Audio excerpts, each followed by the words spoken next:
I had spent 8 long years tirelessly chasing after my fiancé, Adam, only to watch him remain infatuated with my younger sister, Mia.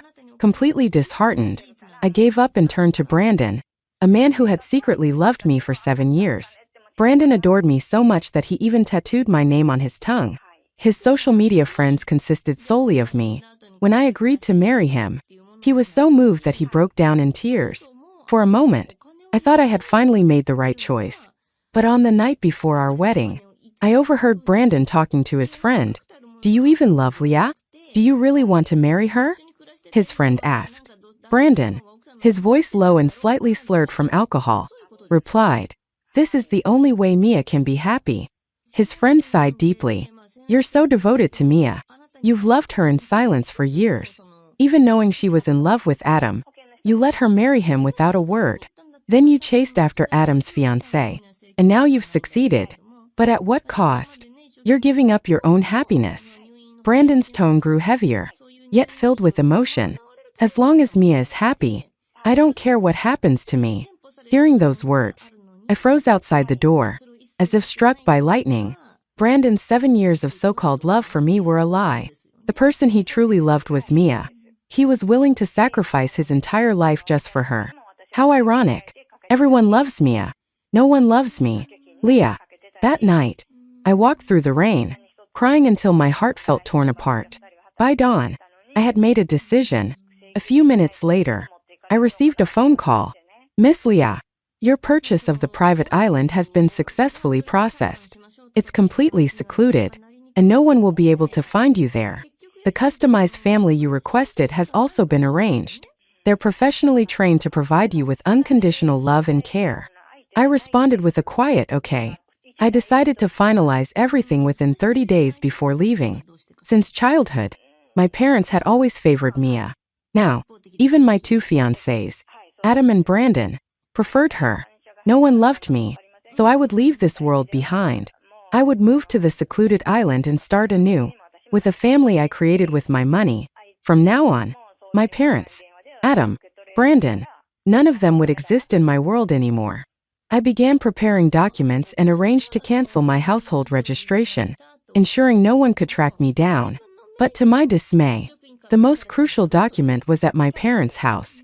I had no choice but to return. When I entered, I saw my parents pacing anxiously in the living room. The moment they saw me, their expressions darkened. "Why are you here? You haven't been home in years. And now you suddenly show up? Why can't you learn from Mia? The 2 of you are sisters, but you're worlds apart." I had heard these words for over 20 years. Without a word, I went upstairs, retrieved the document, and prepared to leave. My calmness only made them angrier. "Do you even see us as your parents?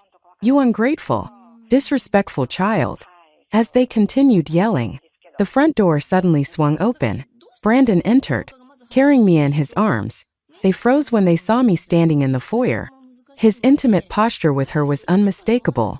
I glanced at them briefly, then turned to leave. My indifference unsettled Brandon. He quickly put Mia down. "Leah, don't misunderstand. Mia sprained her ankle, so I carried her home." I had no interest in exposing his lie. Surrounded by my parents' concern, Mia added softly, "Adam has been away on a business trip lately. If not, I wouldn't have troubled Brandon. Sister, please don't take this the wrong way." Her words were more a boast than an explanation. "I've always been spoiled since I was little," she continued with a sweet smile. "A sprain hurts so much." Thankfully, Brandon ran through 10 red lights to rush me to the hospital and even carried me home. "I've troubled him too much." She smiled at me, clearly trying to provoke a reaction. But my cold demeanor did not give her the satisfaction she sought. Mia rolled her eyes, clearly coming up with another plan. "Since you're already here, why don't you stay for dinner?" she suggested sweetly. No one asked for my opinion instead. They decided on my behalf that I would stay and eat. At the table, the spread was filled with spicy dishes, Mia's favorite. I wasn't surprised. I had once told my parents that I couldn't eat spicy food because of my sensitive stomach, but they only responded with sarcastic remarks. Back when I was with Brandon, he used to care about my preferences. He learned to cook dishes that were gentle on my stomach.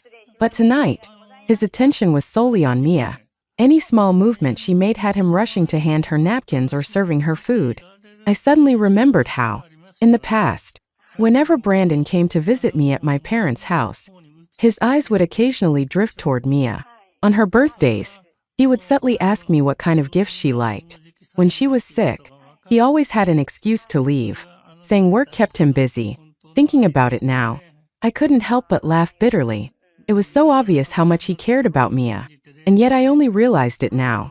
Even if Brandon loved Mia deeply, he shouldn't have used me as a tool in his deception. The pain of discovering this truth cut deeper than the rejection I had faced from Adam. The dinner ended with me barely eating anything. On the way home, I finally spoke up. "You go ahead. I'm heading somewhere else." But Brandon responded gently yet firmly. "Wherever you're going, I'll come with you. I can't let you go alone." Seeing that I couldn't refuse him, I gave up trying. I didn't tell him the exact location and instead turned on the GPS for him to follow. The roads were quiet, and soon we were close to my destination. Just as I was about to direct him to turn, Brandon's phone rang. The moment he answered, his mother's worried voice came through. "Brandon, Mia's injury is infected.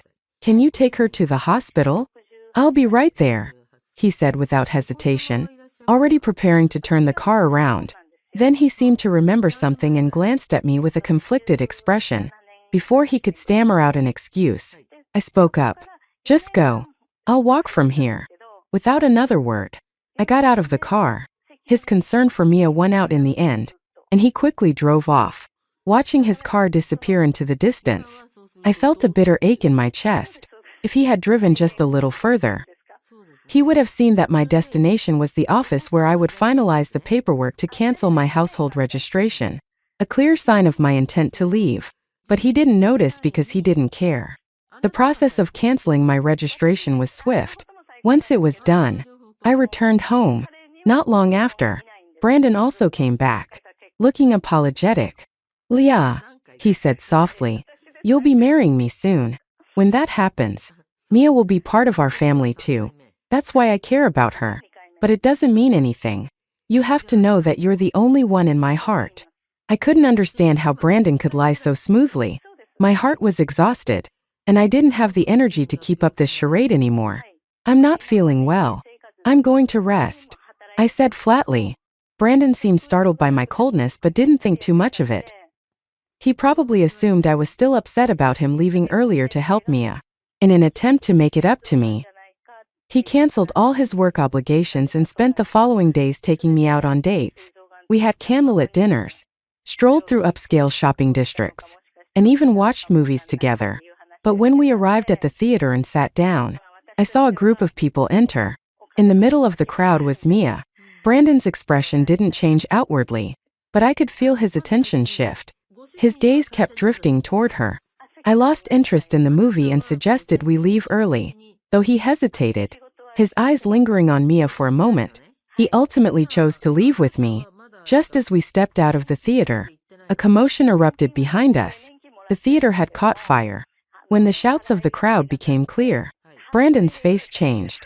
Without hesitation, he tried to push his way through the fleeing crowd, heading straight toward the burning theater. He hadn't made it far when the driver stopped him. "Mr. Brandon, the fire is too intense. You can't go in. The rescue team will be here any moment." But before the driver could finish, Brandon cut him off angrily. "Move aside," ignoring everyone's attempts to hold him back. He rushed into the flames with resolute determination. By the time the rescue team arrived, Brandon emerged, bloodied and exhausted, carrying Mia, unconscious, in his arms. He gently laid her on a stretcher, treating her like the most precious thing in the world. After confirming that she was okay, he finally collapsed, unconscious. As he fell, the severe burns on his back became visible. The sight so gruesome it brought tears to my eyes, not out of heartbreak, but because it dredged up memories I'd long tried to forget. Back then, Brandon had pursued me relentlessly for a long time, but I couldn't let go of Adam. I couldn't accept Brandon's feelings. Then one day, I suddenly collapsed and was rushed to the hospital.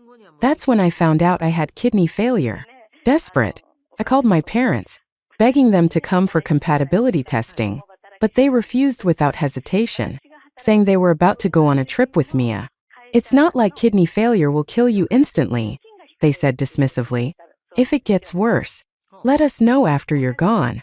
Then they heartlessly hung up. In my darkest moment, it was Brandon who quietly got tested, and Brandon who silently went into surgery.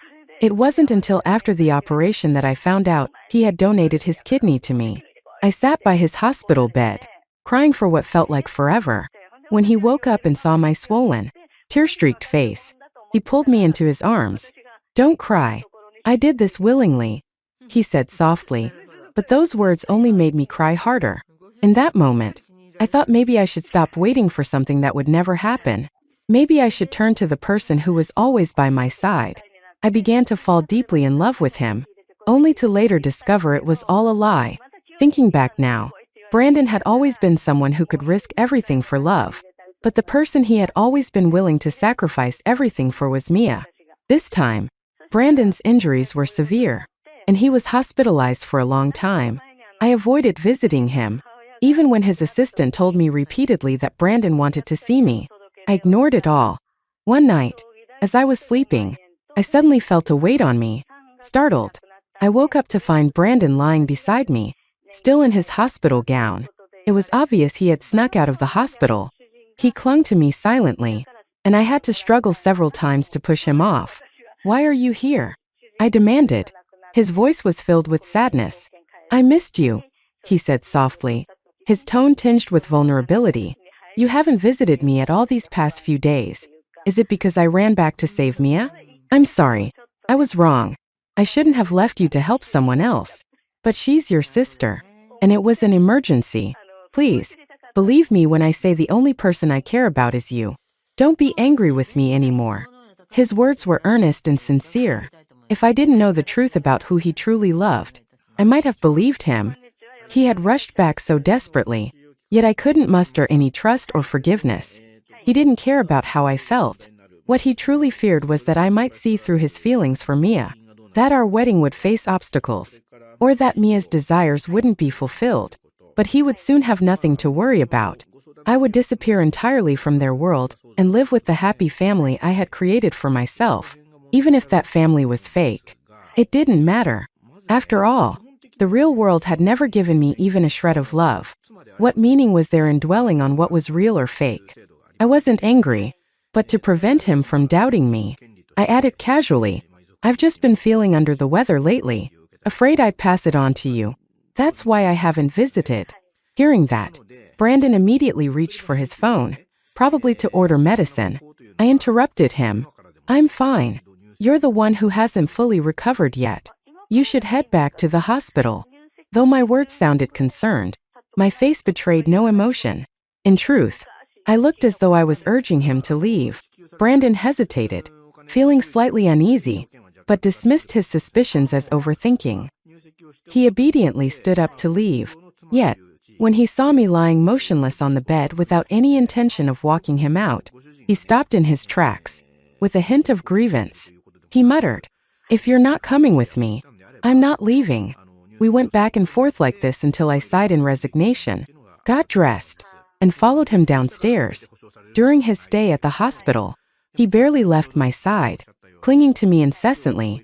Everyone at the hospital admired what they thought was our love, but to me, it was nothing but a cruel irony. Only I knew the truth, that all of this was nothing more than an illusion. Few days later, Brandon was discharged from the hospital. However, the moment we got into the car, his phone rang. "Brandon, there's supposed to be a meteor shower tonight. Why don't you bring your fiancé along to hang out with us?" Someone on the other end suggested. Without hesitation, Brandon agreed.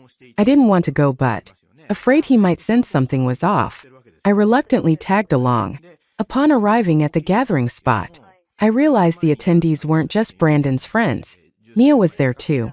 The moment Brandon saw her, I noticed a flicker of happiness cross his face. Although he quickly masked his expression, I had already caught it. The way he concealed his concern for Mia so skillfully would have fooled anyone else. As night fell, a meteor streaked across the sky, followed by another, and then several more. The crowd gasped in awe before closing their eyes to make wishes. A street vendor pushing a small cart made his way through the crowd, calling out, "Wishing bottles. Write your wish down under the meteor shower, and I'll hang it on the wishing tree. It'll make your dreams come true." Even though I knew such a thing was absurd, Mia's enthusiasm was contagious, and everyone eagerly bought a bottle. When it was Brandon's turn, he didn't just buy one, he bought the entire stock.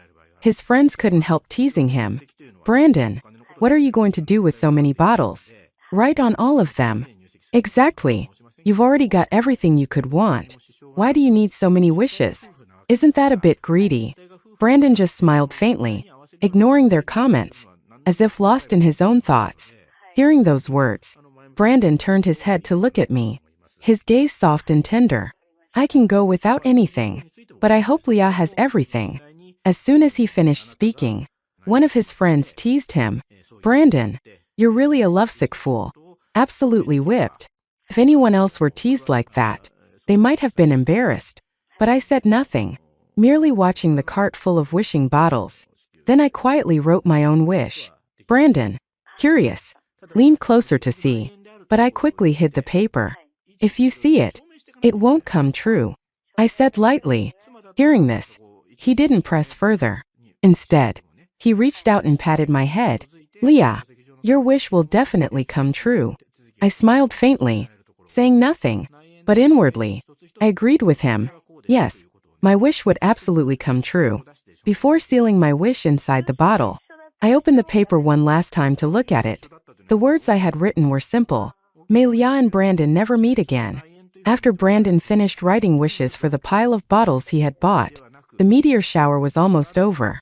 Just as we were about to leave, a startled cry rang out behind us. Turning back, I saw Mia sitting on the ground, her eyes red with tears.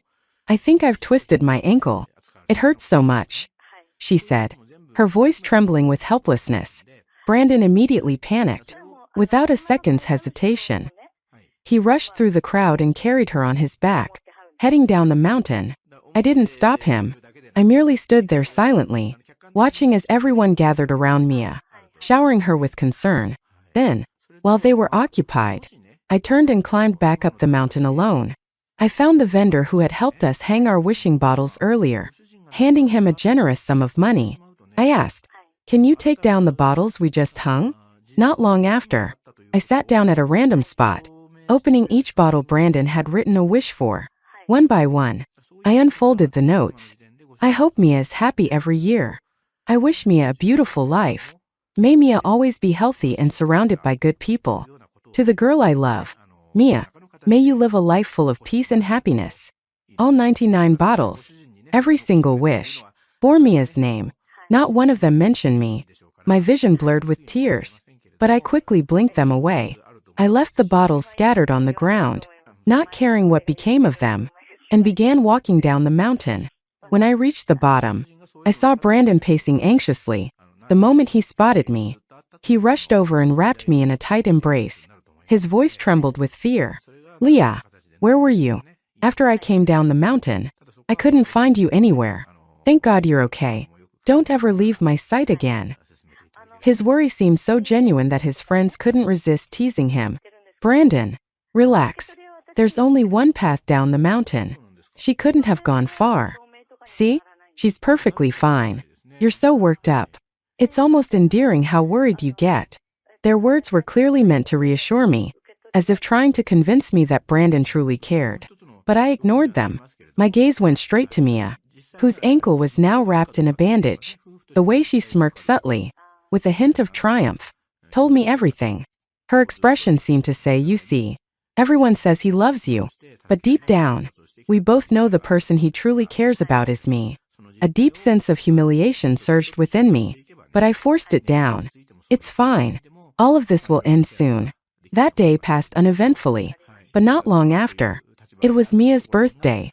My parents spared no expense, booking an entire yacht for the celebration and even inviting Brandon and me. They seemed to have completely forgotten that it was also my birthday. I was used to this. It had always been this way. When the invitation arrived, Brandon hesitated before agreeing. "It's your birthday too. Let's skip it this year." His reluctance to refuse was obvious. He wanted to go but was trying to maintain appearances in front of me. I played along. It's fine. Let's go, I said lightly, relieved. He tried to suppress his happiness as he pulled me into a hug. I'm sorry we can't celebrate your birthday properly this year. I promise I'll make it up to you next year. I let out a quiet laugh. Next year? There won't be a next year. In just a few days, I would disappear from their world entirely. At the party, Mia wore a luxurious, custom-designed gown and stood in the center of the crowd, surrounded by admiration and praise. Even Adam, who had been overseas for business, had returned. He stood beside Mia, impeccably dressed in a tailored suit. Together, they looked like the perfect couple. When it came time for the gift-giving, everyone presented their carefully prepared offerings. My parents and Adam, being the most important people in Mia's life, gave gifts that drew the most attention: extravagant jewelry and a limited edition luxury car. Then it was Brandon's turn. He pulled out a certificate. While everyone looked on in confusion, he opened it to reveal a design adorned with ruby accents. Mia, you already have everything. After thinking long and hard, I decided this would suit you best. From today, you have the right to name this cloud. Gasps filled the room. The idea of naming a cloud was both extravagant and unheard of. Even that can be bought? It seems Brandon truly went to great lengths, someone murmured. An admiration rippled through the crowd. Amid the noise, I quietly slipped out to the deck for some fresh air. The cool breeze was a relief from the stifling atmosphere inside. But before long, Mia followed me. Standing behind me, she looked at me with disdain and mockery. Sister, what are you trying to do? Seems that not just Adam, but even Brandon has feelings for me. Her words were like a blade, yet I couldn't understand. From the time we were children, she had taken everything from me: my parents' love, my friends, even my relationships, including both Adam and now Brandon. Why couldn't she let me go? Why did she feel the need to flaunt it all in front of me? Frustrated, I finally asked, Why? Why do you keep doing this to me? Mia dropped her facade entirely and smirked. Why? Because I enjoy seeing you suffer. It makes me happy. And soon, I'll get to see it all over again. Her words puzzled me, and I frowned. What do you mean? Instead of answering, she grabbed my wrist and, with a sudden pull, dragged me over the edge of the yacht. Before I could react, we both plunged into the sea. Salt water flooded my nose and mouth, choking me. Instinctively, I wanted to cry for help, but the seawater rushed into my mouth, choking me and burning my throat. Fear of death consumed me as I struggled against the waves, my consciousness fading. Amid the chaos, I saw someone finally notice the commotion. Soon, I heard the sounds of multiple splashes. Adam, Brandon, and Trey had all jumped in. Without hesitation, all three of them swam toward Mia. From the yacht, I could faintly hear Mia's mother's panicked screams. Save Mia! You must save Mia! In that moment, despair engulfed me. The realization that everyone had abandoned me pierced deeper than the icy water. I closed my eyes, resigned to the thought of death. But then, the sound of someone swimming closer reached me, growing louder. It was as if someone was coming for me. Barely conscious, I opened my eyes. When I made out the face of the person nearing me, I was utterly stunned. It was Adam. Before I could process why he would save me, darkness swallowed me whole. When I woke up, I was in a hospital, blinking against the dryness in my eyes. I shifted my gaze from the stark white ceiling to the man sitting vigilantly by my bedside. After confirming multiple times that I wasn't dreaming, I struggled to believe it. The only person who had stayed by my side was Adam. Suppressing the shock swirling within me, I kept my tone calm and asked, Why aren't you with Mia? I just checked on her before coming here. There are plenty of people with her. Brandon's there too, Adam replied. He seemed to expect that mentioning Brandon would provoke a strong reaction from me, but I remained expressionless. Without missing a beat, I dismissed him. Then you should go back. I prefer being alone. Despite my words, Adam didn't move. I glanced at him, puzzled. Is there something else? Don't marry Brandon, he said after a long pause, his voice unusually soft, as if choosing his words carefully. But once he started, the rest spilled out in a rush. He's only with you because he wants you to step aside for Mia. It was as though a burden he had carried for so long had finally been lifted. But when he looked at me, expecting a reaction, he found only calm indifference. My face betrayed no emotion, as though I had already known this all along. Adam stared at me, shocked. You already knew? I nodded slightly. Yes, I've known for a while. If you have nothing else to say, you can leave now. I kept my tone even, but my words were firm. Adam didn't leave. Instead, he grew visibly agitated. You know, and you're still planning to marry him? Are you crazy? I smiled faintly at his outburst. What does it matter to you? Didn't I already call off our engagement and hand you over to Mia, the woman you've always cared about? My words silenced him. Adam seemed unable to form a response. He didn't know why he felt so unsettled. He should have been happy. But lately, whenever he looked at Mia, memories of me would surface. Me following him around. Me always by his side. Even in his dreams. It was me he saw. Just as the silence stretched on, the hospital room door suddenly swung open. Brandon stormed in. And the moment he saw Adam, his expression darkened. Adam, what are you doing here? Brandon asked sharply. With Brandon there, the conversation could go no further. Adam cast me a lingering look before finally standing and leaving. But he hadn't gone far when Brandon turned his attention back to me. Brandon immediately wrapped his arms around me, his voice filled with worry. Leah, I'm sorry. I didn't mean not to save you. I just mistook someone else for you. Please don't be mad at me. From now on, I won't care about Mia anymore. But can you promise me not to see Adam again? You finally stopped liking him and agreed to be with me. If you start getting tangled up with him again, I might actually lose my mind. Hearing his continuous apologies, I stayed silent, my expression calm and unmoved. I closed my eyes, and only one thought remained in my mind. Let all of this end quickly. In the days that followed, perhaps to show his sincerity, Brandon stopped visiting Mia entirely and ignored any news about her. Instead, he stayed by my side, constantly buying gifts and trying to please me. This continued until the night before our wedding. That evening, I began packing my things. When Brandon noticed, he didn't think much of it and even offered to help.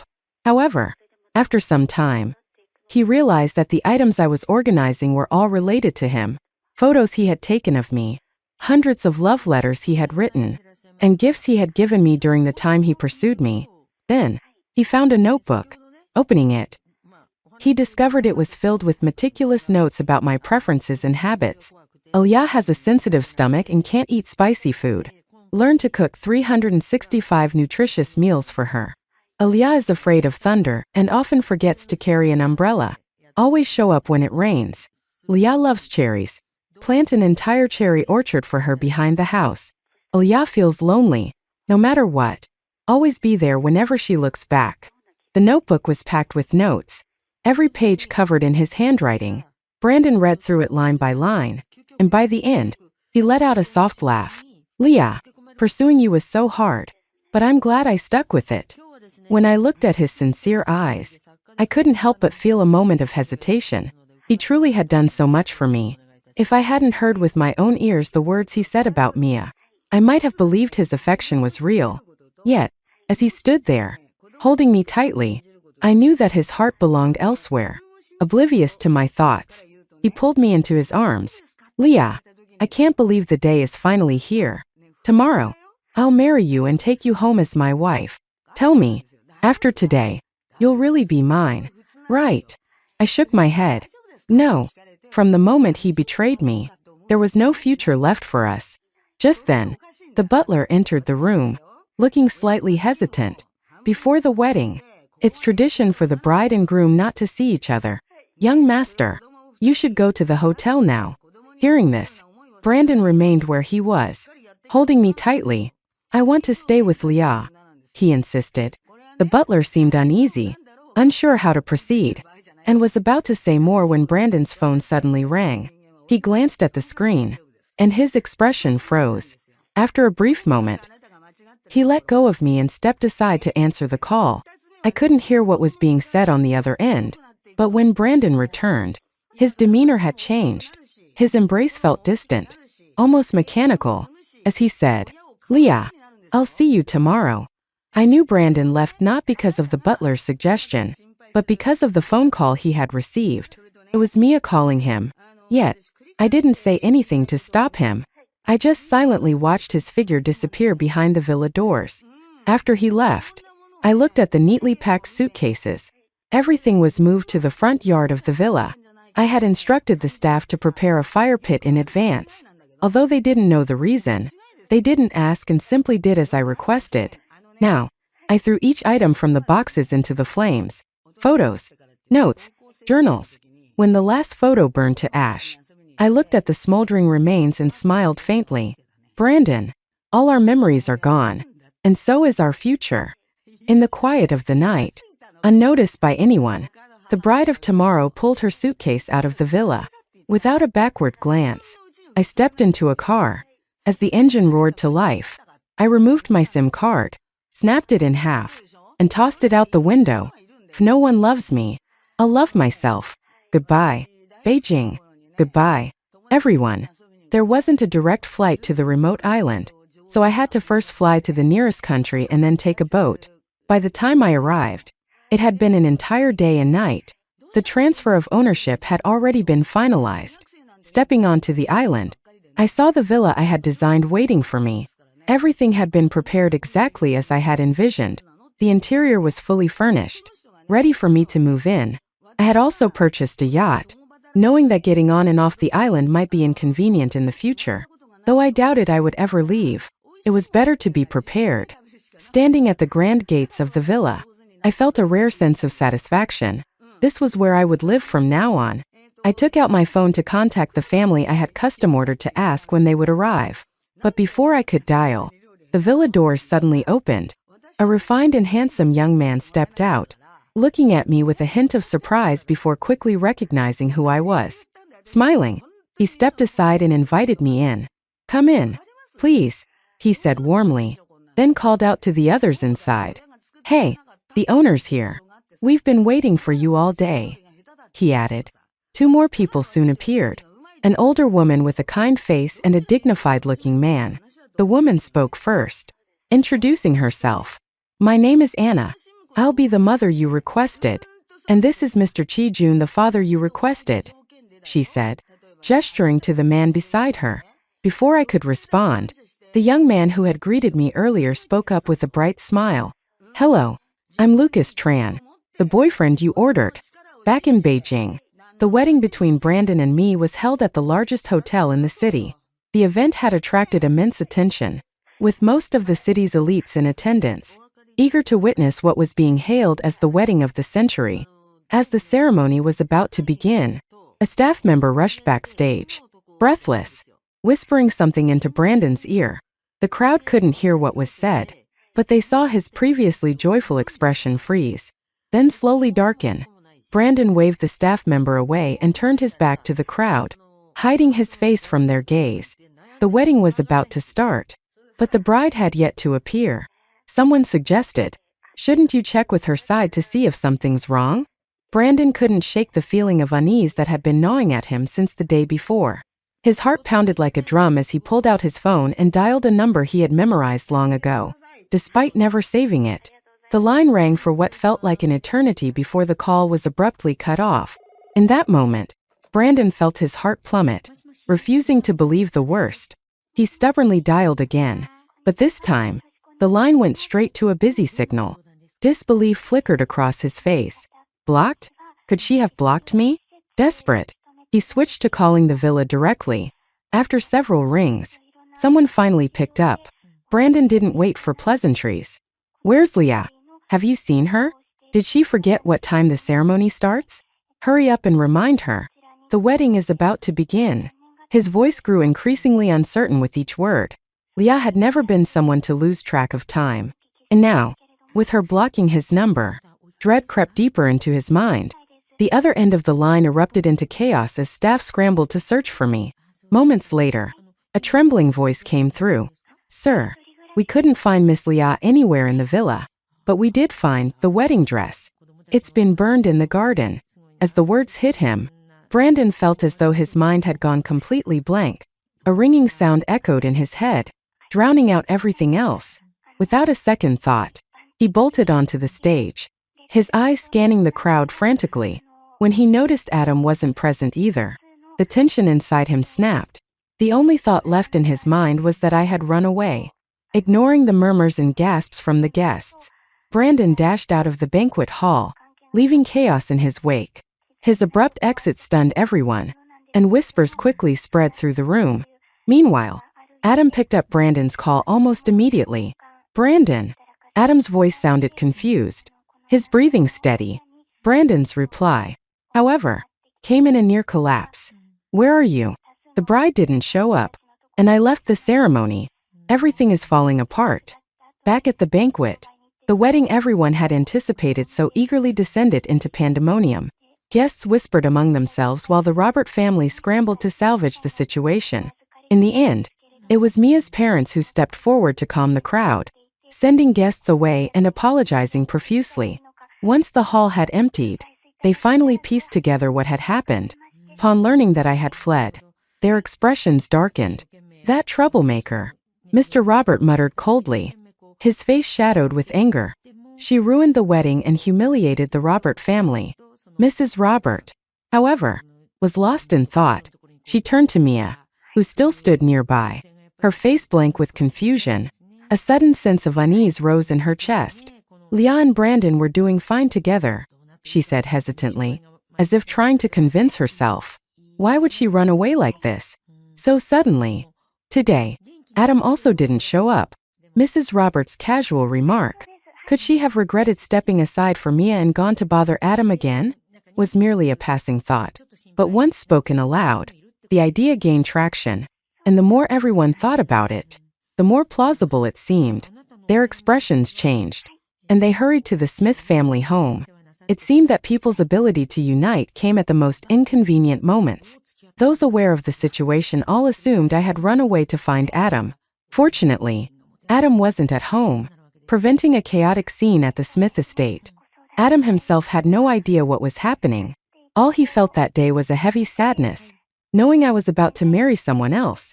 The weight grew heavier with the knowledge that I was aware of Brandon's true intentions in approaching me. Yet I still chose to marry him.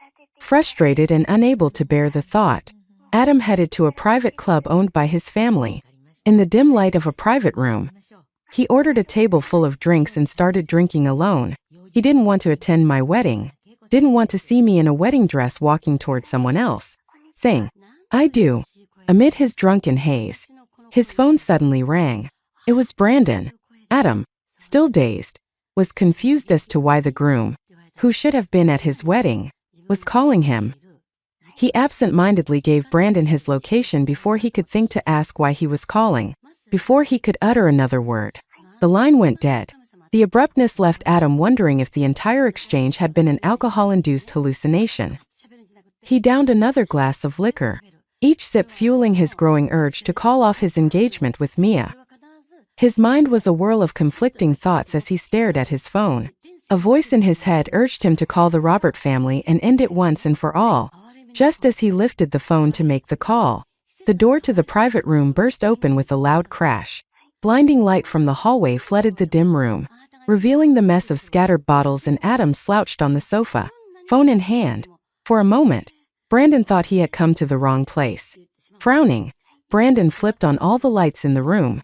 The sudden brightness made Adam wince and raise his hand to shield his eyes. Before he could fully register what was happening, Brandon stormed over in 2 quick strides. "Did Leah come to see you?" Brandon demanded, his voice sharp and urgent. Hearing my name snapped Adam out of his haze. His senses sharpened as he took in Brandon's furious expression, and a smirk tugged at his lips. "Leah? Isn't she supposed to be at her wedding with you? Why aren't you at your ceremony? Why are you here looking for me?" Adam's words seemed to hit Brandon like a blow. His eyes widened as he fully processed their meaning. Suddenly, Adam stood up, his drunkenness fading in the wake of Brandon's reaction. "What do you mean?" he asked, his face turning serious. Seeing Adam's genuine confusion, the anger on Brandon's face drained away, replaced by bewilderment and fear. Meanwhile, I, despite having grown up in Beijing, had always been lonely and introverted, with no close friends. Knowing my personality, It was clear to Brandon that I wouldn't seek out Adam, and given the Robert family's strict nature, they would never help me escape. Brandon's voice dropped, tinged with frustration and despair. Leah's gone. She disappeared. She burned the wedding dress and our rings. I don't know where she's gone.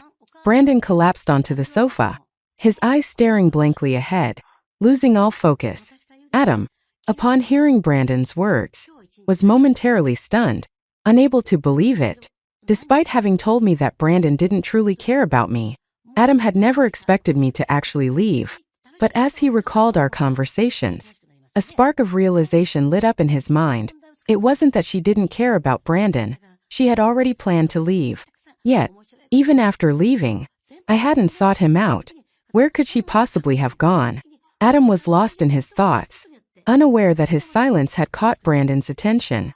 It wasn't until Brandon suddenly grabbed his collar and brought their faces close that Adam noticed the dangerous glint in his eyes. Do you know where she is? Brandon's voice was icy, sharp enough to cut through the tension. In an instant, Adam sobered up. A mocking smile spread across his face, one filled with malice. I don't know where she is, he said slowly, but I know why she ran away. Brandon froze, his grip loosening slightly as he instinctively asked, why?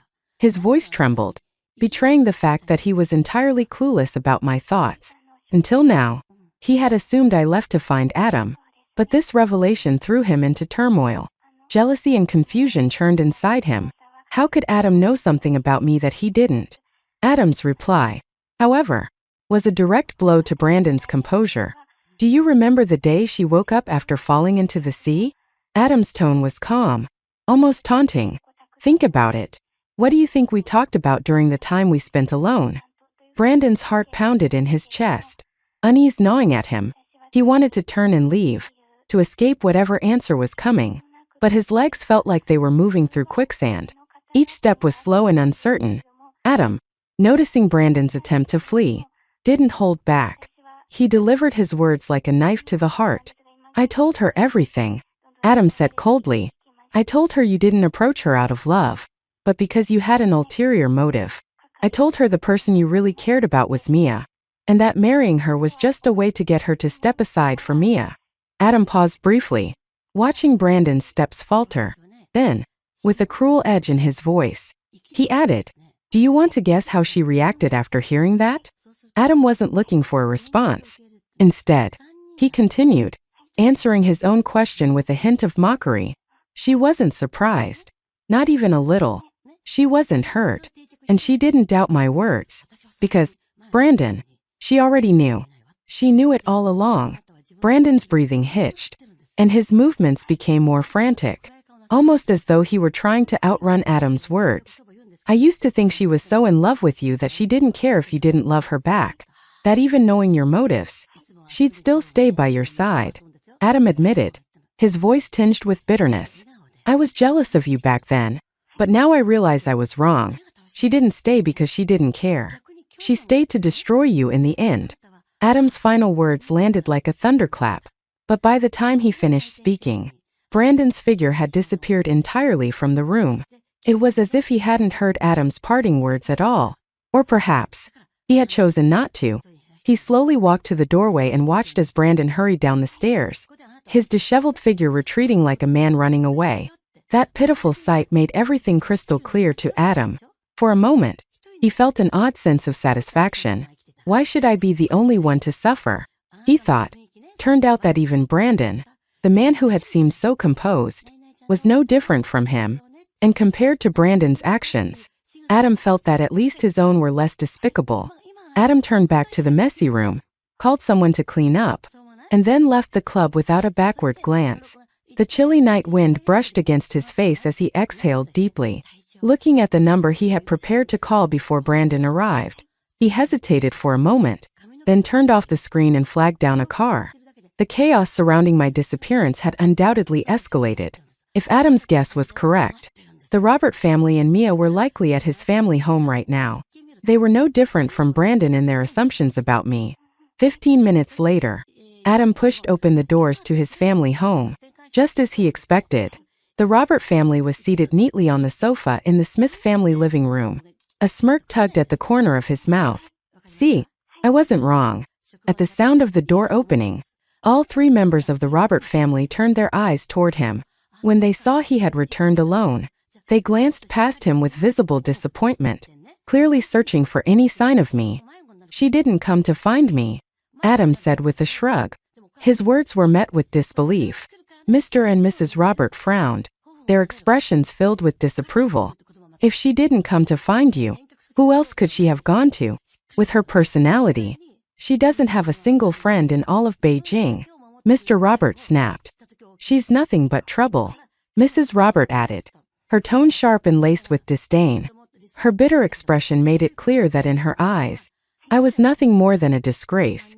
If an outsider had witnessed the scene, they would never have guessed she was talking about her own daughter. It was as if I were her mortal enemy, rather than her child. With that timid, cowardly nature of hers, what else could she possibly do besides fight over things with Mia? She continued venomously. Adam remained silent as Mia leaned gently against her mother's side, her gaze fixed on him. Her lips curled into a faint smile, but the emotion never reached her eyes. She knew she had to act, or else Adam's heart might truly waver. Adam, Mia said softly, her voice tinged with concern. Marriage isn't a game. Leah agreed to marry Brandon, so how could she act so immaturely on their wedding day? If you know where she is, please tell us. We can't let her continue to cause trouble like this. The sight of the three of them united in their anger and contempt left Adam momentarily stunned. Were these really my family? How could they all be so indifferent to my safety? Not a single word of worry about my well-being. Only endless accusations and complaints. The realization hit him hard. And for a moment, he found it laughable. How had he not noticed before? For over 25 years, I had grown up in such an environment. How much resentment and frustration must have built up over that time? He couldn't say. But at this moment, he decided he wouldn't continue enabling them. Mr. and Mrs. Robert, Adam began, his voice steady. I really don't know where Leah is right now, but there's something else I want to discuss with you. The room fell silent as the Robert family turned their attention to him. Adam cleared his throat and calmly spoke the words he had prepared. Mr. and Mrs. Robert, I want to call off my engagement to Mia. The statement stunned everyone in the room. The air seemed to freeze as their expressions shifted from shock to disbelief. No one expected that Adam, who once desperately wanted to break off our engagement to marry Mia, would suddenly propose calling off his engagement to her instead. After a brief moment of shock, Mia's eyes reddened, her expression filled with confusion. She couldn't understand why he had gone out for just a short while and returned saying such things. Instinctively, she shifted the blame onto me, though I was nowhere to be found. Adam, she asked tearfully, did my sister say something to you? Before she could finish, Adam cut her off with a frown and a look of clear frustration. If I remember correctly, I just said Leah didn't come to find me. Besides, even if she did, what could she possibly say to me? Mia's helpless expression and teary eyes, contrasted against Adam's firm stance, created a stark divide. Seeing their precious daughter being wronged, the Robert parents were quick to jump to her defense, rushing over to comfort her. Meanwhile, Adam's parents, who had been silently observing the drama, finally stepped in, attempting to defuse the situation. Adam, what nonsense are you talking about? Mrs. Smith scolded. Marriage isn't a game. How can you talk about breaking off the engagement so casually? Apologize to Mia and her parents right now. Look at what you've done. You've scared the poor girl. With Mrs. Smith's intervention, the Robert parents' anger eased slightly, but their discontent remained evident. Remembering Adam's earlier declaration, they couldn't help but sneer. Leah is such a despicable person, Mrs. Robert remarked, her tone dripping with disdain. What good could possibly come out of her mouth? All she does is stir up trouble and try to take things from Mia. She's not even remotely dignified. Their complaints continued, their voices relentless. But instead of evoking sympathy, their words only filled Adam with a bitter sense of irony. It was no wonder I chose to leave. With parents like them, a sister like Mia, and a fiancé like Brandon, who wouldn't want to run far away. Perhaps this was for the best. Letting me escape their suffocating world was the only way I could truly shine. 5 years later, after 5 years of living in solitude on the island, I finally opened its gates to the outside world. Of course, it was no longer referred to as a deserted island. After a long search, I had given it a name, Reunion, meaning a joyful encounter. Life is full of unpredictable meetings and partings, and I hoped that anyone who came here would find joy in their time here. I had left behind my painful past and found the right people and purpose in this new place. The name seemed perfectly fitting. The scenery on Reunion was breathtaking, which eventually caught the attention of a director from a nearby tourism agency. After months of negotiation, I agreed to let them film on the island. However, I set clear conditions: they could come, but they couldn't damage the island's environment or film my house without permission. The first condition was accepted without hesitation. However, the second requirement proved more challenging, as the director's entertainment program relied on live broadcasts followed by edited versions.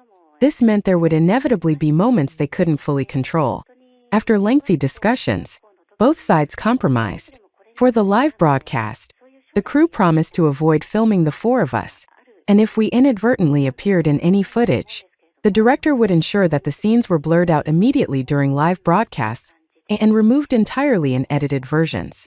I didn't dwell on this issue further. A month after the contract was signed, the director brought the show's guests to the island. Since everyone had been briefed about my background beforehand, no one dared to overstep in my presence. Most of them tried to avoid direct encounters with me. However, living together on Reunion meant occasional appearances on camera were unavoidable. Thankfully, the director stayed true to his word. Whenever we appeared on screen, the footage was blurred promptly, so I stopped worrying about it. That was until the entertainment program went viral. A blurry screenshot from the live broadcast began circulating online. Brandon, who typically had no interest in the entertainment industry, stumbled upon the image. For 5 years, he had used every possible resource to search for me, but he had found nothing. He couldn't even track down where I had last been seen. His meticulous investigation had revealed that my identity had been completely erased just 2 weeks before the wedding. This meant that I had been planning my departure for at least half a month, and he hadn't suspected a thing. The realization filled him with regret and dread. I had been carefully plotting my escape while he remained oblivious, sharing a bed with me every night, utterly unaware. Only then did Brandon understand that his feelings for Mia had long since eroded under the weight of her constant demands and his one-sided sacrifices. Just as my feelings for Adam had disintegrated over time, true love required mutual effort, and Brandon finally grasped how futile his sacrifices for Mia had been.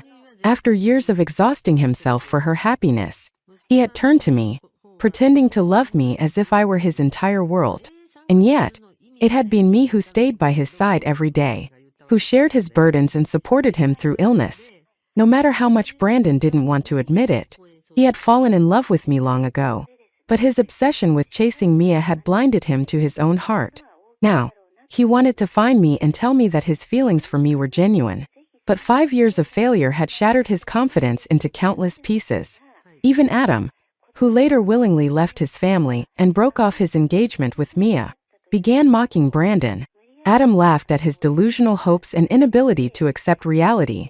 Brandon had once asked Adam why he was so determined to end his engagement. Adam had replied, "Back then, I didn't understand my own heart and made a terrible mistake. Now that I see clearly, I won't repeat that mistake again." But if mistakes were to be counted, Brandon's were even greater than Adam's. The difference was that Adam chose to let go, while Brandon was determined to reclaim what he had lost.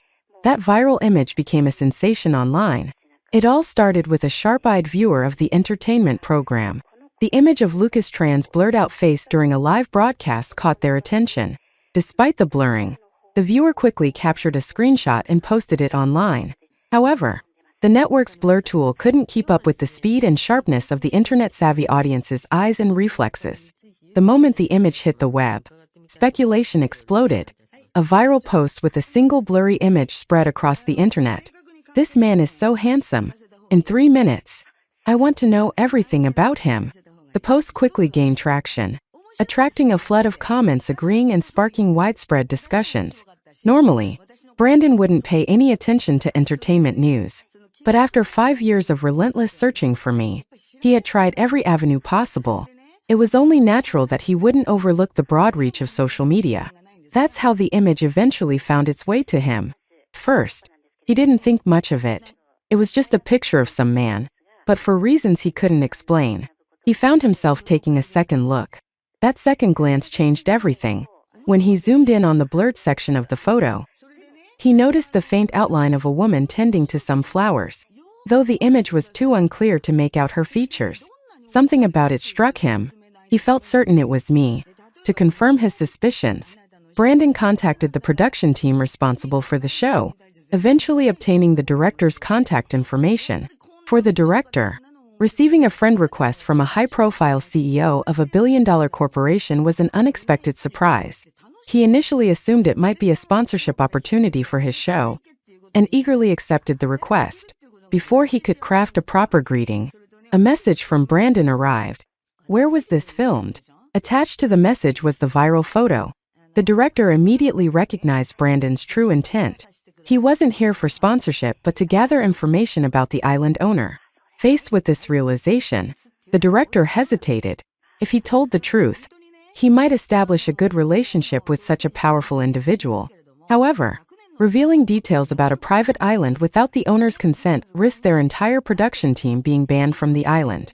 Especially since I was already displeased about the photo going public. After weighing the pros and cons, the director gritted his teeth and refused Brandon's inquiry. I'm sorry, but we have an agreement with the island's owner. I can't disclose any personal information. Though the rejection stung, Brandon didn't press further. He set his phone down and began to consider his next move. Despite the lack of confirmation, the director's nervousness only strengthened his belief. The woman in the image was undoubtedly me. Meanwhile, Adam came to the same conclusion but acted far more decisively. Before the entertainment show even premiered, it had been mentioned that the filming location was a private island.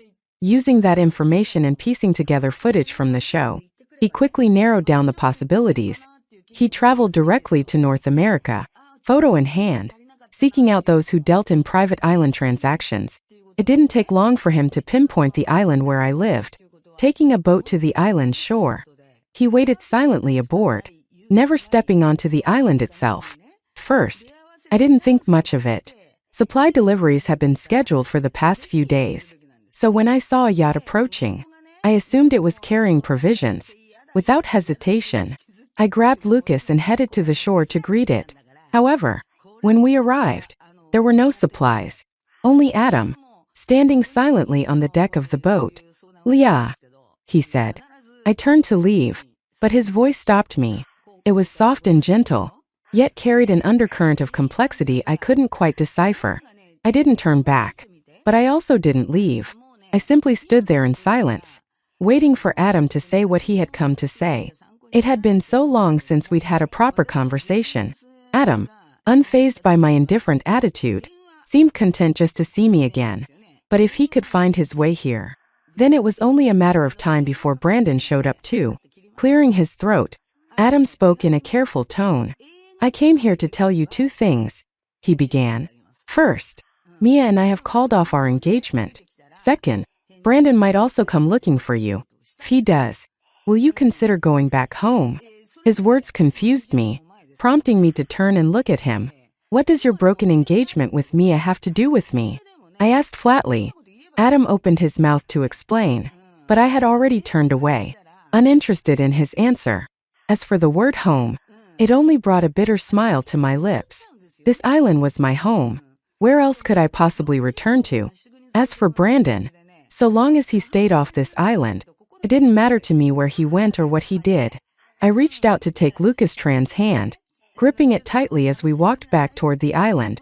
Adam recognized Lucas instantly, the same man who had caused a storm online. Seeing the natural way our hands fit together brought a pang of sourness to his chest. So, I had truly moved on during these 5 years.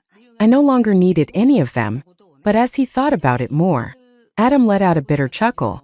Had she ever needed us? Or rather, when she did, none of us were ever there for her. The island's layout wasn't complicated. From his vantage point on the boat, Adam could see the film crew working in the distance. carefully avoiding the direction of the villa. It was clear that the crew had made a deliberate effort to respect the boundaries I had set. The viral photo was clearly an accident, not a calculated move. He turned back to watch me as I walked away, the villa's grand gates opening to reveal a middle-aged couple stepping out. Their kind smiles and gentle demeanor only enhanced the harmonious image of what appeared to be a real family. Standing together, the four of us looked like a perfect portrait of familial happiness.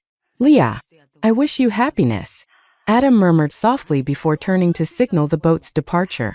The engine roared to life, and slowly, the vessel pulled away from the island, disappearing into the endless horizon.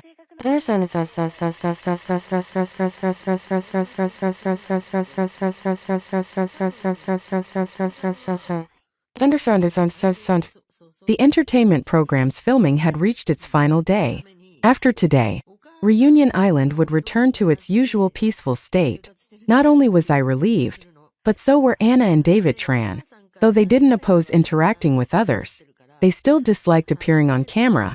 Ever since Lucas had accidentally been caught on film and edited into the program, their wariness had only grown.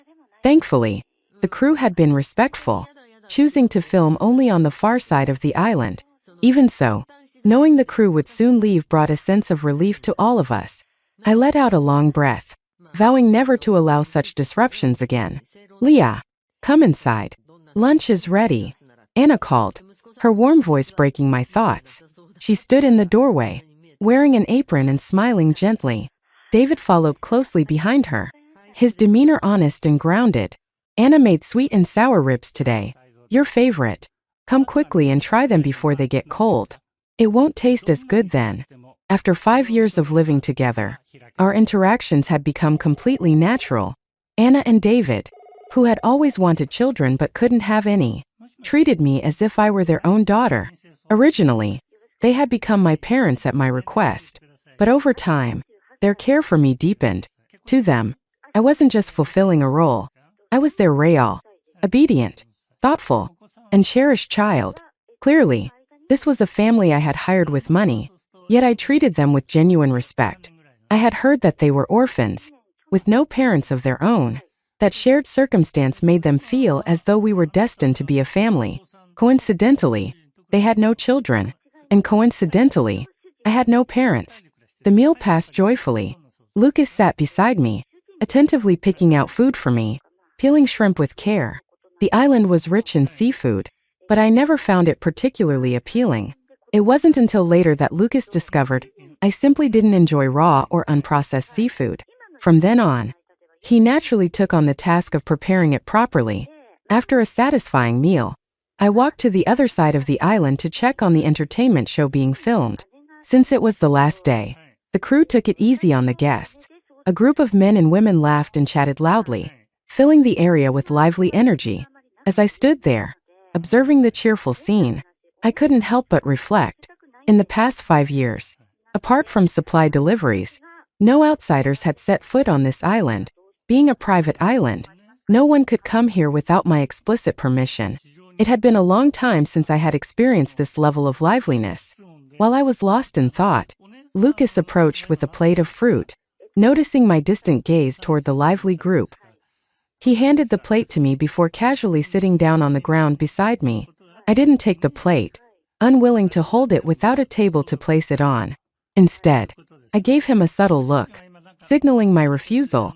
Understanding immediately, Lucas smiled, picked up a small piece of fruit with a toothpick, and brought it to my lips. Only then did I eat, feeling satisfied. In the past, I lacked the privilege to act on whims. I was accustomed to prioritizing others over myself.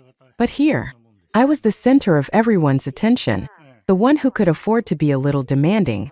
The sincerity of Anna, David, and Lucas made me gradually let my guard down, allowing myself to embrace this ease. And honestly, I felt it was just fine this way.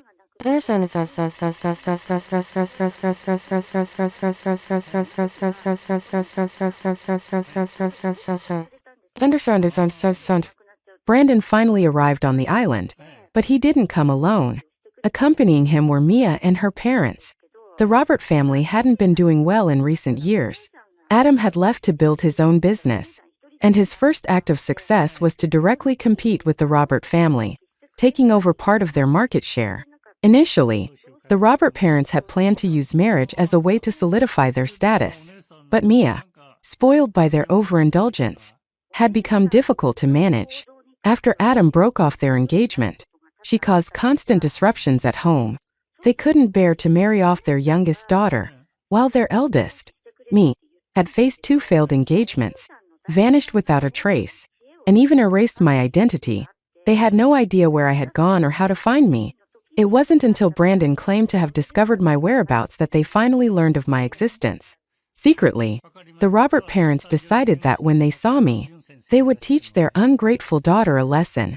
They had also heard I had purchased an island and was living a life of luxury instead of supporting my parents. By the time they caught sight of the elegant and secluded villa on the island, their faces were already filled with anger.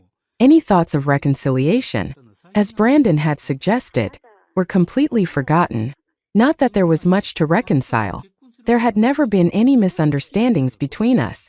When I had seen Adam, I had already guessed that Brandon would eventually find his way here too. I'd even considered whether I should leave to avoid them, but then I thought, why should I? They were insignificant to me now. There was no reason to run. Even though they were unrelated to me, it wasn't as if I was afraid to face them. I simply didn't expect Brandon to bring the Robert parents along. Back in Beijing, I had always been an outsider. My parents didn't like me. My younger sister despised me. The man I loved liked my sister. And the one who claimed to love me ultimately loved her too. My departure should have been exactly what they wanted. So why did they go through this charade of desperately searching for me? Was it because the act of keeping up appearances mattered that much to them? Was it so important that even after I, a mere supporting character, had exited the stage, I still had to be dragged back to finish their play? But those were fleeting thoughts. There was no point in dwelling on it. They were no longer part of my life. Whatever they wanted to do now had nothing to do with me. Brandon and the Robert family arrived at Reunion Island quicker than I anticipated. That morning, we were having breakfast when there was a sudden, forceful pounding on the door, only for it to stop abruptly. Moments later, it was replaced by a more polite knock. I furrowed my brow just as Lucas rose to open the door. The moment he came face to face with those outside, everyone froze. Brandon seemed to regret bringing the Robert parents here, especially after hearing their aggressive knocking. He hadn't been sure whether he should bring them at all. But now, as his eyes took in Lucas, standing inside my house, the flames of jealousy immediately consumed him. His chest heaved, signaling the storm brewing within. Had he not yet seen me, I feared he might have lashed out right then and there. Who is it? My voice floated out from within, drawing his attention instantly. Brandon didn't want to think about who this man was. Hearing my voice, he instinctively craned his neck to peer inside, hoping to catch a glimpse of me. But as soon as I spoke, the Robert parents couldn't hold back any longer. Abandoning all pretense of decorum, they began shouting, "You ungrateful child," my mother scolded. "Running away from home like that. It's been 5 years, and you haven't come home once. Do you even consider us your parents anymore? How much shame are you planning to bring to our family? Get out here and come home with us." Brandon barely had time to intervene before Mia chimed in, her voice dripping with sweetness, yet laced with venom. "Sis, I know you're mad at me, but no matter how angry you are, you can't ignore Mom and Dad. They've been worried sick looking for you these past few years. Please come home with us." Listening to these people, who so easily claimed to be my family, spew nonsense the moment they arrived. Even Lucas, normally composed, couldn't suppress a cold laugh. "Where did these stray dogs come from?" he asked, his tone mocking, barking madly as soon as they see people. Then, he shifted his stance to completely block Brandon's view of the house, his expression sharp as ice. Before they could explode in anger, he added, "This is Leah's island. Coming here without permission is trespassing. And this isn't some safe little mainland. Better be careful, or you might end up as shark food." The chilling look in his eyes made all 4 of them flinch momentarily, though their shock was quickly replaced by fury. "Who do you think you are?" Mia snapped, her voice shrill. Brandon, his face red with anger, stepped forward, ready to retort. But before he could get a word out, the door slammed shut in their faces with a resounding bang. He lunged forward as if to stop it, but the only thing waiting for him was dust. None of them had anticipated being turned away so decisively, not even catching a glimpse of me before being shut out. Inside, I remained calm, watching the scene unfold from a distance. Lucas's actions made me feel at ease, and the absurdity of their entitled behavior didn't faze me. The Robert family and Mia Robert had no intention of lowering their voices. Even from a distance, I could catch bits and pieces of their conversation. So, when Lucas came over and mentioned that a group of people outside claimed to be my relatives, calling them scammers, I wasn't surprised at all. Instead, I calmly corrected him. They're not scammers. My words drew curious glances from everyone in the dining area. It wasn't long ago that I had introduced myself to others here as single, and now this sudden revelation clearly puzzled them. Before I could offer any explanation, there was another loud banging on the door, quickly followed by a gentler knock. Lucas frowned and was about to send them away again, but I shook my head and stood up. I decided to handle this myself. No matter what they wanted, it was time to address it directly. Of course, the most suitable person to face them was me. As I walked toward the door, the loud knocking and hostile voices grew closer. Behind me, Lucas and the Tans hurried to follow, worried about me facing them alone. By the time they caught up, I had already opened the door. Whether it was an accidental leftover force from their knocking or an intentional move, as soon as the door swung open, a slap came flying toward me. Lucas's heart sank, fearing I would be hurt, but I had anticipated it. In the split second before the slap landed, I shifted to the side. A dull thud echoed as Mr. Robert stumbled forward and fell to the ground. His face flushed red with humiliation in front of the gathered crowd, and by the time he clumsily got back to his feet, his expression was livid. His chest heaved with each ragged breath. On the verge of collapsing from sheer anger, Mia quickly rushed forward to help him up, her tone dripping with reproach. "Sis, how could you do that to Dad? He's an elder. If you're angry, take it out on me, not him. He's old. What if something happened to him? Could you take responsibility?" Mrs. Roberts' worried expression softened slightly after seeing Mia help her husband up, but it didn't take long for her anger to flare again. Her eyes burned with fury as she turned to me. "Leah, you ungrateful brat. Why did I ever give birth to someone as heartless as you? First, you stole me as fiancé, and now you lay hands on your father? You'll never be half the daughter Mia is." With her anger boiling over, she lunged forward, raising her hand to slap me, but before her hand could connect, Lucas stepped in, blocking her. He pushed her back with enough force to make her stagger. If not for Brandon's quick reflexes, catching her just in time, she might have fallen flat on her face. This humiliating scene only infuriated them further. Their shouting escalated, not just directed at me but at Lucas and the Tans as well. They were loud, indignant, and relentless, accusing us of being rude and demanding we all be thrown off the island. I ignored their insults and turned my gaze toward Brandon, who had remained mostly silent, standing behind them. His expression was unreadable, but the moment our eyes met, I noticed something unexpected. There was no joy, no relief, no trace of excitement. Instead, his eyes were filled with apathy and disdain. It wasn't the look of someone reuniting with a long-lost love. It was the gaze of a stranger looking at someone insignificant. For Brandon, this was a moment of suppressed frustration.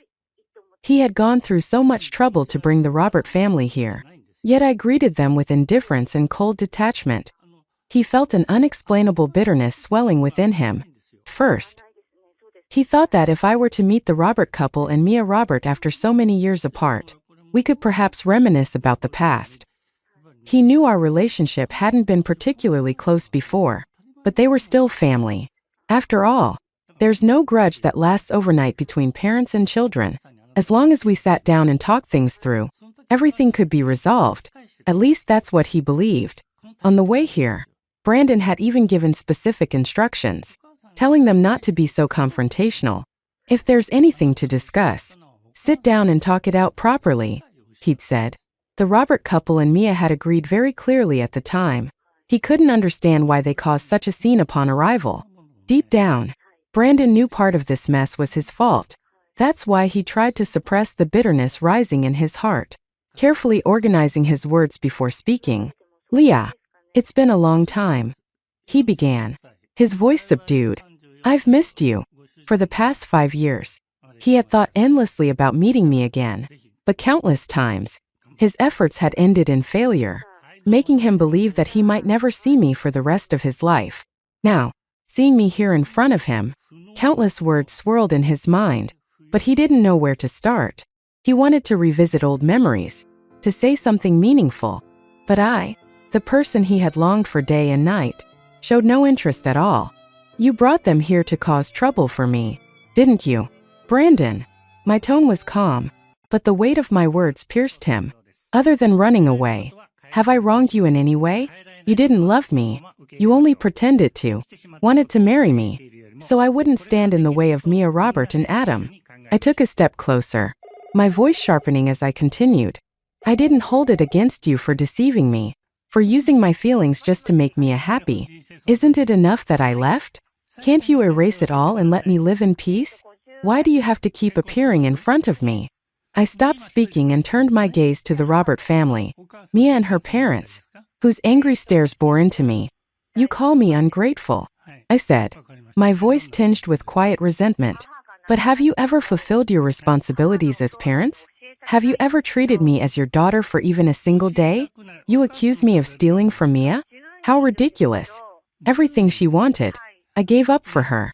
The better room in the house, higher rankings in school, even your so-called love, my friends, my relationships, all of it, I gave to her. Isn't this exactly what you wanted? From now on, just be her parents. Let her have Adam, Brandon, or whoever else she desires. What more could you possibly want from me?" As my voice grew more intense, my emotions began to stir. Those words, spoken aloud, carried the weight of everything I had bottled up for over 25 years. My chest heaved as I finished speaking, and the room fell into complete silence. Lucas, who had suspected that my past held its share of pain, watched intently, though I never shared these memories. He respected my boundaries and pretended not to notice. He had never asked, never pried into the secrets I chose to keep hidden. But now, hearing my words, the truth that everyone had unconsciously avoided was finally laid bare, and it was more devastating than anyone could have imagined. He stepped forward and gently held my hand, the warmth of his touch driving away the cold that lingered in my palm. At the same time, Mr. and Mrs. Tanner stepped closer, shielding me protectively, though they had recently learned that I had biological parents, which had once made them question the origins of our relationship. They had treated me as their own daughter for the past 5 years. Now, after hearing about all that I had endured, their eyes were filled with nothing but sympathy. Feeling the genuine concern surrounding me, I couldn't stop my eyes from reddening. I tightened my grip on their hands, drawing strength from them. Only then did the group with Brandon seem to understand the dynamics of the relationship I shared with the Tanners and Lucas. It was clear we weren't merely bound by financial ties. The accusations I had hurled at them still echoed in the air. Seeing how I leaned on my chosen family now, the Robert couple appeared startled, a deep unease creeping into their expressions. Subconsciously, they turned to me, asking hesitantly, "What are you saying?" Their voices brought my attention back to them, glancing at their disheveled appearances. I couldn't help but laugh. Spreading my hands, I gestured to the people beside me and introduced them calmly. "He is my husband, recognized and protected by law. They are my parents, also legally recognized. And as for all of you," I paused, my gaze steady. "Since 5 years ago, there has been no relationship between us whatsoever." My words left them stunned. They froze in place, unable to process what they had just heard. Brandon, in particular, seemed completely dumbfounded. Without thinking, he released his hold on Mrs. Robert and stumbled forward, reaching out in an attempt to grab my hand. Before he could, Lucas intervened, slapping Brandon's hand away with a sharp, deliberate motion. His brows furrowed tightly as he snapped, "If you have something to say, use words. Keep your hands to yourself." Lucas had long lost any shred of goodwill toward these people, parents who had chosen to give birth to her yet neglected her afterward. favoring another child to an absurd degree, still had the audacity to show up here claiming parental rights? The way they had acted since their arrival, spewing accusations and complaints without a single kind word, only confirmed his disdain. And Brandon? He came here pretending to care for Leah, yet he didn't even understand the basics of her family situation. He had the nerve to bring along her parents, who clearly had no intention of making peace. And now, here he was, babbling something about long time no see, while wearing a mask of concern. It was pathetic. Lucas's grip on Brandon's wrist was firm, and the pain visibly twisted Brandon's expression, though he clenched his teeth to keep from crying out. It was clear the physical discomfort paled in comparison to the anguish swelling in his chest.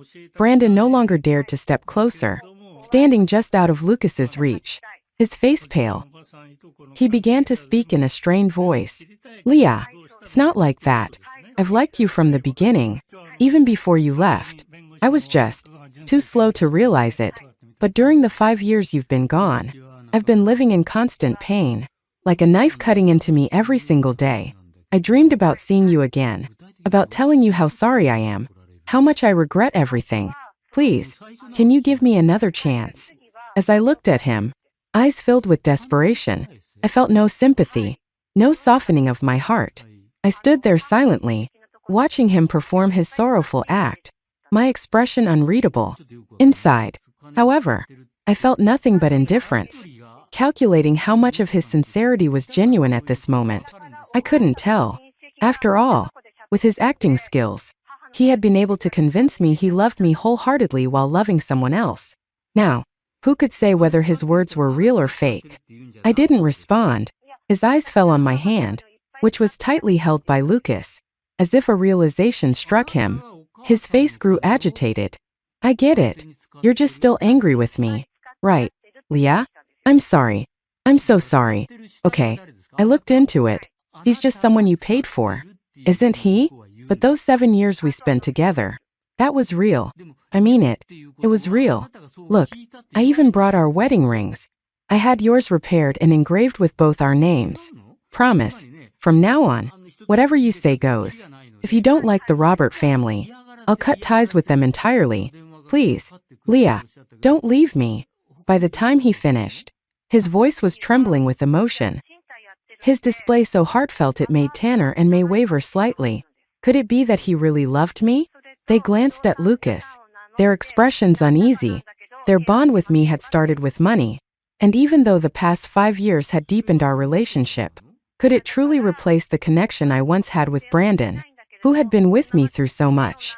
I shifted slightly, stepping forward and away from Lucas. He instinctively tightened his grip on my hand, his surprise evident. I turned back and gave him a reassuring smile, patting his hand gently. "Wait for me." Just 2 simple words. Yet they calmed Lucas's restless heart. Slowly, he released his hold on me. Seeing me step toward him, Brandon's face lit up momentarily, the faint trace of a smile forming, only to freeze completely the moment I spoke. "Brandon, why should I forgive you? I've worked so hard to almost leave my past behind, and yet you show up and drag it back into my life. Wasn't it enough for you to make sure Robert could marry Tanner without any obstacles? I've already left, haven't I? If she can't hold on to her man, what does that have to do with me? You're begging me? Fine, then let me beg you in return. Please, just leave me alone." After finishing with him, I turned my attention to the Robert family. They looked like they wanted to speak but held back. Eventually, I sighed. Regardless of everything, they were still my blood relatives. I couldn't bring myself to hurl cruel words at the parents who had given me life. Besides, arguing with them was pointless. They would only ever hear what they wanted to hear. "Father, Mother," I said calmly, "this will be the last time I call you that. After all, you've never truly treated me like your daughter. From now on, just pretend you only ever had one child. Robert." My voice was steady, my words of severance spoken as if they were a casual greeting. Upon hearing this, Mr. and Mrs. Robert were utterly stunned. You can't mean that," Mr. Robert stammered, his finger trembling as he pointed at me, his voice faltering, unable to form a complete sentence. Mrs. Robert stood frozen in place, as though she had never imagined her obedient and submissive eldest daughter, who always endured everything silently, would rise up for the first time, and even go so far as to cut ties with her. The disbelief in her eyes was gradually giving way to reality. Yet, in her heart, panic outweighed anger. We're your parents. We gave birth to you, raised you all these years. Do you think you can just say we're not your parents and make it true? Among them, the calmest person was Mia, my younger sister. Perhaps it was because my decision to sever ties had the least impact on her relationship with me. She smirked, her expression tinged with mockery. Sister, don't think you can scare Mom and Dad with this act. No matter what you do, they'll never care about you. Mia thought I was joking when I said I wanted to cut ties. After speaking, she pouted coquettishly at Brandon.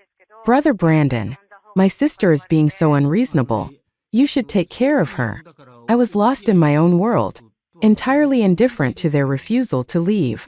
Calmly, I took out my phone and made a call. After all, as the owner of a private island, I wasn't shy about spending money on security to prevent disturbances. Usually, the need didn't arise, but now was clearly an exception. The guards arrived quickly. Since this was North America, they were even armed.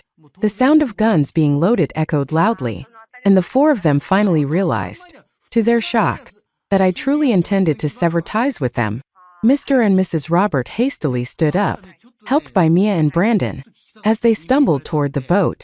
As the boat departed from Reunion Island, Mia, full of resentment, turned to scold her parents. However, she saw them staring blankly at the island, lost in thought. The words she wanted to say got caught in her throat. Turning to observe Brandon's reaction, what she saw only deepened her despair. It wasn't just Mr. and Mrs. Robert who were reluctant to leave. Brandon's gaze was fixed on the island, his eyes filled with longing and sorrow, far surpassing the regret of her parents. Realizing this, Mia broke down and screamed, finally drawing the attention of everyone else.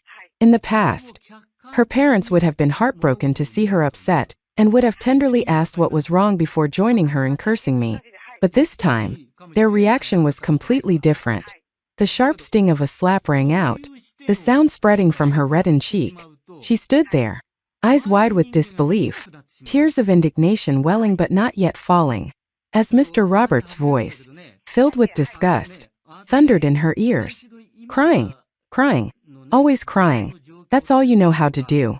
From childhood to now, your sister has given up so much for you.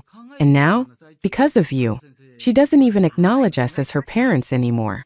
What else do you want? Mrs. Robert didn't raise a hand but looked at her daughter with disappointment. Mia, why can't you learn to be more considerate? The words, so familiar, were ones I had heard countless times before. Brandon, who once couldn't bear to see Mia face the slightest grievance, now only stood there coldly, not uttering a word to stop what was happening. Mia couldn't understand. Why was it that just seeing me once made them all change so much? Before I could make sense of it, their boat had completely left Reunion Island. On the other side, after expelling the intruders, the guards boarded their own small vessel and departed. The crowd dispersed, and among the fading figures outside, a lone person emerged. Adam. He had rowed a small boat to the island, revealing himself as the dust settled. Compared to the four people I had just driven away, his attitude was much better, even though I didn't pay much attention to him back then. Seeing him now, Brandon remained on alert. Lately, too many people had come looking for me. He was wary of letting anyone take advantage and steal me away. His expression made me chuckle softly. When I saw the tips of his ears redden, I couldn't hold back a teasing smile. I gently brushed my fingers over the back of his hand to soothe him. Go ahead. I'll talk to him for a moment. Reluctantly, Brandon took a few steps back, glancing over his shoulder every other step. His hesitation and unwillingness to leave were so obvious that I couldn't help but laugh again. His clinginess wasn't something I disliked. It was endearing. Watching our interaction, Adam's expression didn't betray much, but deep down, he felt as though he were plunging into an abyss. When I turned back to him, he forced a bitter smile. Leah. His voice trembled slightly. I tilted my head, watching him remove his shoes and socks, rolling up his pants before stepping barefoot onto the damp shore. The icy water didn't deter him in the slightest, though his eyes held a deep confusion. Why are you here again?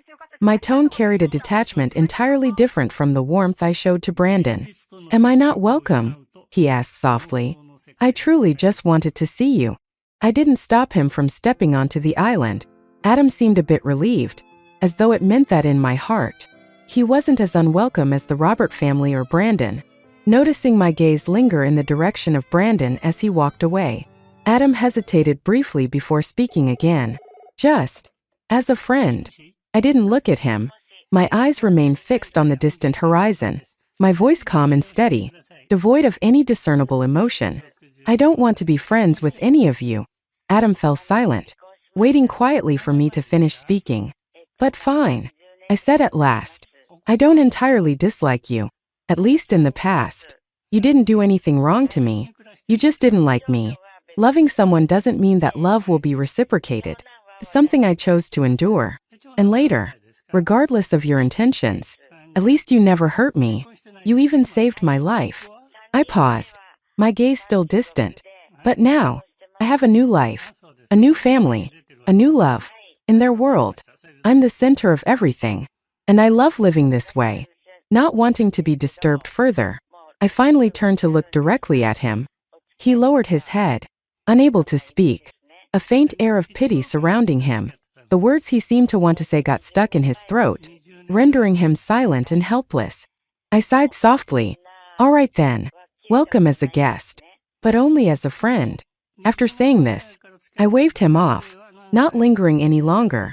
Whether he chose to stay or leave, it didn't matter to me. There had never been any deep grudges between us, just tangled emotions from the past. But the scars on my heart had long since healed, carried away by the passage of time. I had already moved forward toward a new life. Why should I dwell on the past? What mattered now was that I was happy. The radiant sunset bathed the ocean in golden hues. I walked across the sand and pebbles, my steps quickening toward the future I had embraced. From a distance, I could hear Brandon responding to my call. He stood waiting not far ahead. As I ran toward him, he turned and smiled brightly, his expression glowing with warmth. When I jumped into his arms, he held me tightly, his embrace solid and comforting. From afar, Adam stood watching, his gaze fixed on us. In Brandon's eyes, he could see a silent but unmistakable challenge, a quiet assertion of victory. Adam scoffed under his breath. If I hadn't chosen wrong back then, he thought, things wouldn't have turned out like this. If I hadn't made that mistake, she would be running into my arms right now. But life doesn't allow for what ifs.